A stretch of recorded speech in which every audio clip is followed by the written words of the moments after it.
खुशखबर लाडक्या बहिणींच्या खात्यात आता 7,000 रुपये. आताच्या क्षणाची ही सर्वात मोठी बातमी. आता हे 7,000 रुपये कशाचे समजून घ्या नीटपणे. हे बघा बहिणींनो, भरपूर बहिणींना मागील हप्त्याचे पैसे जमा झालेले नाही, त्यामुळे काही जणांना जास्त पैसे येत आहे. त्यामुळे जास्त पैसे येत आहे. काही जणांना 4,500 रुपये आले 3 महिन्याचे, काही बहिणींना 3,000 2 महिन्याचे आले. आता या मे महिन्यात काही बहिणींना 1,500 रुपये झाले. ज्यांना रेग्युलर पहिले सर्व हप्ते मिळालेले आहेत त्यांना 1,500 रुपये आलेले आहेत. बाकीच्यांना 3 हप्त्याचे थांबलेले पैसे आलेले आहेत, 2 हप्त्याचे पण आलेले आहेत.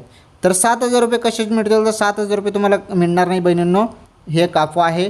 तुम्ही सोशल मीडियावरती भरपूर बातम्या बघत आहेत की 7,000 मिळेल, 8,000 मिळेल, 10,000 मिळेल.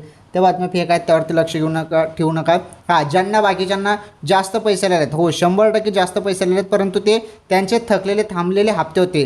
4,500 रुपयेपर्यंत काही बहिणींना आलेले आहेत, त्यांचे ते थांबलेले हप्ते होते, त्यामुळे ते पैसे देखील त्यांना मिळालेले आहेत या महिन्यात. मे महिन्याचे पैसे तसेच मार्च एप्रिल हे पैसे पण त्यांचे आलेले आहेत, कारण तेव्हा त्यांना मिळाले नव्हते. काही कारणास्तव आधार कार्ड लिंक नसेल, त्यामुळे त्यांना ते पैसे मिळाले नव्हते तेव्हा.